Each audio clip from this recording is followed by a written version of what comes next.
네, 글로벌 외신 센터입니다. 간밤에도 다양한 이슈들이 나왔는데요. 외신들은 어떠한 이슈에 집중을 했는지 함께 살펴보시죠. 첫 번째 기사 내용부터 보겠습니다. 로이터 통신 보도 내용입니다. World Bank warns of last decade in global growth without bold policy shifts.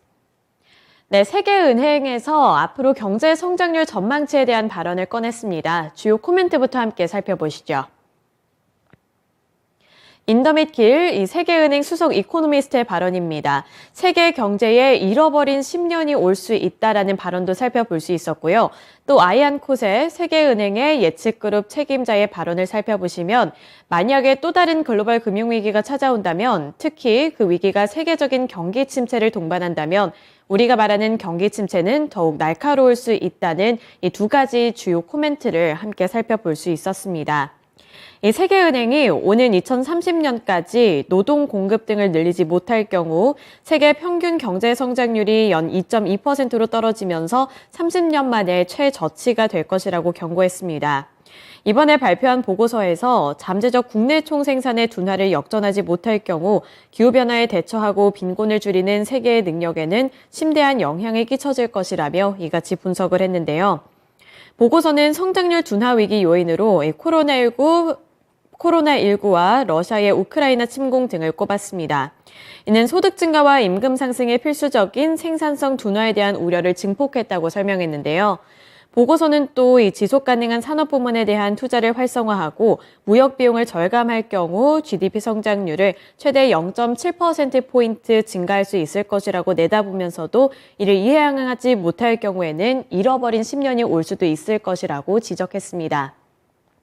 네, 앞으로 경제 성장률을 두고 봤을 때 0.7%포인트가량 증가할 수 있는 이 상승 여력이 남아있기는 하지만 이러한 부분들을 해결하지 못할 경우에는 잃어버린 10년이 찾아올 수 있다는 부정적인 효과까지 함께 짚어줬는데요. 여기서 결국에는 중요한 것은 노동 공급이 늘어나는 겁니다. 이러한 부분들이 해결했을 때는 조금씩 올라갈 수 있겠지만 해결이 되지 않을 경우에도 대비해야 한다는 부분까지 체크해 볼 수 있었습니다. 이어서 두 번째 기사 내용 살펴보시죠. CNBC 보도 내용입니다. Huawei reportedly says it has developed domestic chip design tools despite US sanctions. 네, 화웨이. 이렇게 화웨이를 생각하면 미국과 중국 간의 반도체 기술과 관련되어 있는 이슈가 함께 떠오를 텐데요. 화웨이가 이번에는 어떠한 발자취를 선택했는지 함께 코멘트부터 살펴보시죠. 중국 화웨이가 미국의 반도체 제재에도 불구하고 미국의 대중 반도체 기술 통제 전략의 핵심 중 하나인 설계 소프트웨어 EDA를 독자 개발했습니다. 미국의 첨단 기술에 맞서 독자적인 기술력을 확보하기 위한 것으로 풀이되고 있는데요. 이 화웨이의 EDA 국산화는 미국의 중국에 대한 첨단 기술 견제 시도를 무력화할 수 있는 대표적인 사례로 꼽히고 있습니다. 화웨이는 미국의 제재 이후 78종의 핵심 기술을 선정을 해서 독자 개발에 나섰는데요. 이후 토종 기업들과 협업을 해서 EDA 등 11종을 국산화하는 데 성공한 바 있습니다. 런정페이 화웨이 최고 경영자는 지난 3년 동안 이 자사 제품의 부품 13,000여 개를 국산으로 교체를 하고 회로기판 4,000여 종을 재설계했다고 밝히기도 했는데요. 중국이 기술 자립을 내건 이후 EDA는 반도체 부문에서도 특히 뭉칫돈이 물리는 영역으로 부상했습니다. 상하이유 나비스타라는 EDA 스타트업은 설립 2년 만인 지난해 6월 11억 위안, 한화로 봤을 때 약 2,081억 원을 유치를 했는데요. 이런 핵심 기술로 여겨지고 있는 가운데 미국의 중국에 대한 제재에 맞서는 기술이라고 평가를 받고 있습니다. 또 여기서 한 가지 미국과 관련되어 있는 반도체 소식을 업데이트 해드리자면요. 조 바이든 미국 대통령은 현지 시각 27일 인쇄회로 기판인 PCB와 차세대 패키징 생산 능력 확대를 위해 국방 물자 생산법인 DPA를 승인했다고 백악관이 밝혔습니다. 네, 이어서 세 번째 기사 내용 살펴보겠습니다. 로이터 통신 보도 내용이고요. Saudi Aramco boosts China investment with two refinery deals. 네, 사우디의 아람코가 중국에 투자를 확대하기로 했습니다. 주요 코멘트부터 함께 살펴보시죠. 사우디 아람코가 중국 북동부에 계획된 합작 투자를 확정하고 업그레이드 하겠다고 밝혔습니다.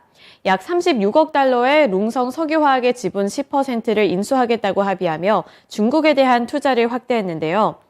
아람코는 현지 시간 27일 약 36억 달러의 룽성 석유화학의 지분 10%를 인수하겠다고 밝히면서 중국에 대한 투자를 확대하겠다고 나섰습니다. 이번 계약에는 룽성이 통제하는 저장 석유화학에 20년 동안 48만 배럴의 원유를 공급하는 것이 포함되어 있는데요. 이는 아람코가 2018년 저장성 정보와 BC 지분 9%에 대해 체결한 예비 합의에 따른 것으로 풀이가 되고 있습니다. 앞서 26일에는 중국 동북부 랴오닝성에서 석유 정제 및 석유화학 프로젝트를 위해 아람코는 중국 파트너들과 합의한 바 있는데요. 이 프로젝트는 증가하는 연료 및 화학 물질에 대한 국가의 수요를 충족하기 위해 2026년에 시작이 될 것으로 예상이 되고 있습니다. 네, 다음 기사 내용 살펴보겠습니다. 이번에는 은행과 관련되어 있는 소식인데요. CNN 비즈니스 보도 내용이고요. Silicon Valley Bank has a new owner. What it means for the bank crisis. 네, SVB 사태와 관련해서 업데이트된 소식이 전해져 왔습니다. 어제 우리 증시 장 마감 이후에 나왔던 기사인데요. 함께 헤드라인 코멘트부터 살펴보시죠. 현지 시간 27일 미국 연방예금보험공사 FDIC는 SVB의 17개 지점과 내셔널 어소시에이션은 퍼스트 시티즌스 뱅크 앤 트러스트 컴퍼니로 다시 출발한다고 밝혔습니다.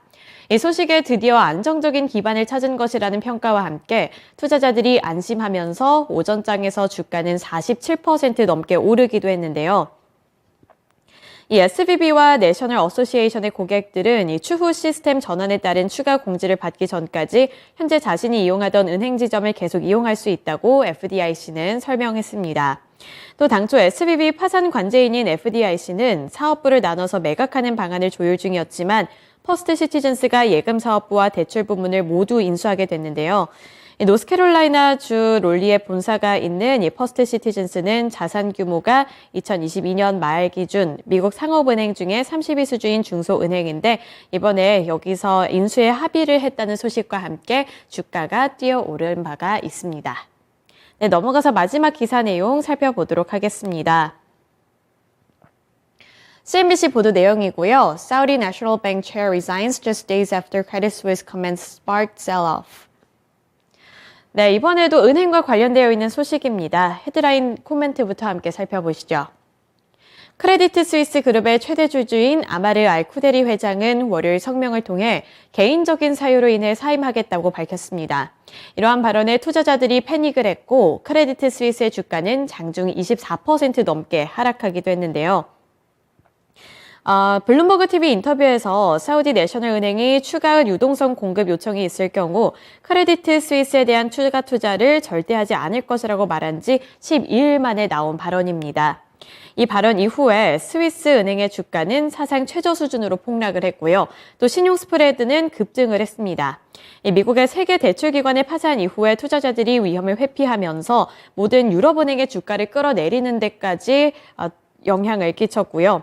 자본시장 전문가이자 투자 고문인 모하메드 알리 야시는 이 S&B 회장은 크레디트 스위스에게 긴장된 시기에 솔직한 의견을 제시함으로써 희생양이 되었다고 평가했습니다. 또 돌이켜보면 UBS의 CS 인수율을 보면 그의 대답은 위기가 더 명확해질 때까지 기다리는 올바른 행동이었다는 평가도 함께 나오고 있는데요. 이 TV와의 인터뷰 이후에 알코데리는 CNBC와 인터뷰에서 크레디트 스위스의 주가 하락을 둘러싼 패닉은 완전히 부당하다며 시장을 진정시키려고 노력한 바 있습니다. 하지만 이러한 발언이 나온 이후에 이번에는 개인적인 사유로 인해서 사임한다고 밝히면서 투자자들이 패닉을 했고요. 이로 인해서 주가가 급락하는 양상이 나타났습니다. 네, 이렇게 5가지 기사 내용 함께 살펴봤고요. 지금까지 글로벌 외신센터였습니다.